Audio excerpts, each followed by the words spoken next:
सुप्रभात बच्चों।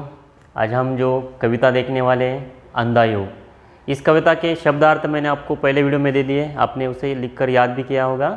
ठीक है, तो आज हम पढ़ने वाले हैं अंधा योग। तो देखो, इसके जो कवि है धर्मवीर भारती, इनका मैं परिचय आपको एक बार फिर से कराऊंगा। देखो, जन्म है 1926 इलाहाबाद उत्तर प्रदेश में और मृत्यु है 1997 मुंबई महाराष्ट्र में। परिचय देखो, भारती जी आधुनिक हिंदी साहित्य के प्रमुख लेखक, कवि, नाटककार और सामाजिक विचारक थे।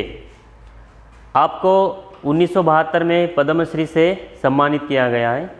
और इनकी जो प्रमुख कृतियाँ है देखो, स्वर्ग और पृथ्वी, चांद और टूटे हुए लोग, बंद गली का आखिरी मकान, ठंडा लोहा, सात गीत, कनुप्रिया, सपना अभी भी, गुनाहों का देवता, सूरज का सातवां घोड़ा, 11 सपनों का देश, पश्चंती, अंधा युग आदि।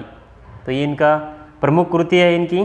अब इस कविता के बारे में क्या बताया है देखो पद्यांश में।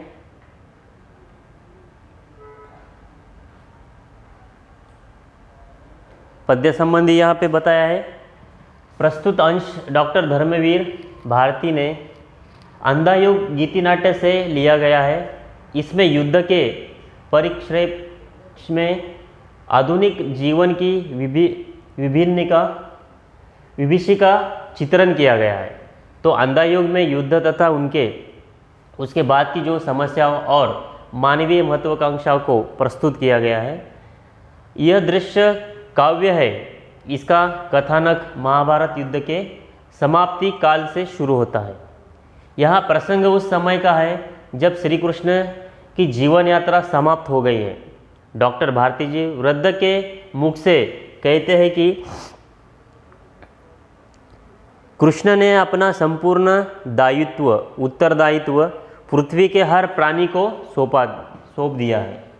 उनका जो उत्तरदायित्व है वो पृथ्वी के हर प्राणी को सौंप दिया है। सभी को अपने मर्यादा युक्त आचरण, सृजन, साहस, निर्भयता एवं ममतापूर्व व्यवहार करने होंगे और मानव जीवन उसके ही हाथों में है। वह चाहे तो उसे नष्ट कर दे अथवा जीवन प्रदान करे, क्योंकि जो श्री कृष्ण ने अपना उत्तरदायित्व जो पृथ्वी के हर प्राणी को सौंप दिया है और वो चले गए। तो इस कविता में यही बताया है। जो युष्सु है, अश्वत्थामा और वृद्ध, इन तीनों के बीच में ये संवाद हो गया है। तो देखो, आज हम इस कविता को पढ़ने वाले हैं। तो इनका संवाद क्या है देखने वाले।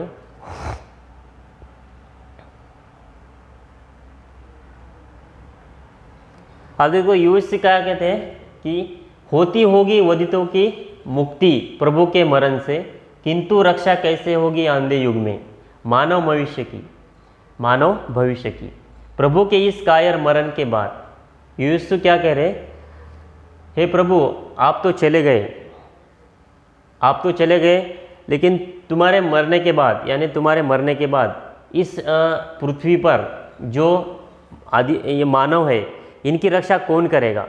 तुम तो कायर की तरह चले गए, जो तुम्हारा मरण है वो कायरों की तरह है। और इन मनुष्य की जो उत्तरदायित्व कौन लेगा, इनका भविष्य कौन संभालेगा और इनकी रक्षा कौन करेगा। तो ये युष्सु कह रहे हैं। अब देखो, अश्वत्थामा क्या कहते हैं उस पर।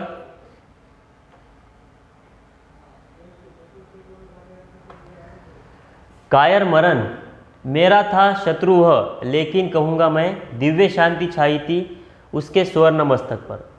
युष्सु, ये तुम क्या कह रहे हो। श्री कृष्ण जी कायर मरण, यानी कायर नहीं थे, उनका जो मरण है वो कायरों जैसा नहीं हुआ है, ये तुम ये क्या कह रहे। ऐसे अश्वत्थामा युष्सु से कह रहे।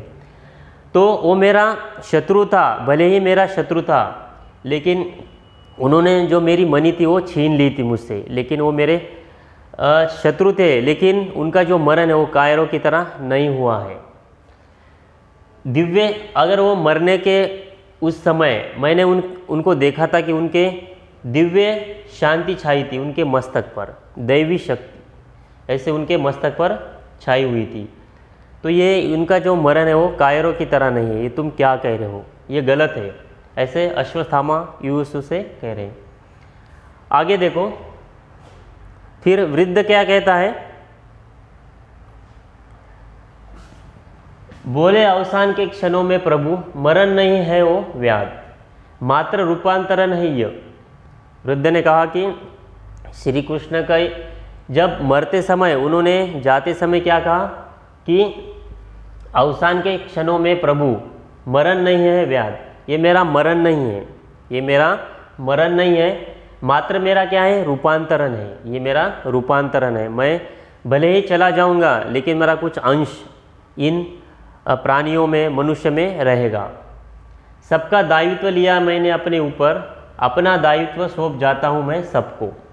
देखो, सबका मैंने दायित्व लिया था, जैसे पूरे पृथ्वी पर जो मानव प्राणी, इनका मैंने दायित्व लिया था, लेकिन अब मैं चले जाने के बाद ये पूरा जो उत्तरदायित्व है मैं आपको सौंप देता हूँ, आपके ऊपर ही सौंप देता हूँ। आप देखो, अब तक मानव भविष्य को मैं जिलाता था, यानी अब तक मैं जो मनुष्य का भविष्य है उनकी मैं चिंता किया करता था। जिलाता यानी क्या, चिंता करना। लेकिन इस अंधे युग में मेरा एक अंश निष्क्रिय रहेगा, लेकिन इस अंधे युग में मेरा क्या, एक अंश क्या होगा, निष्क्रिय रहेगा।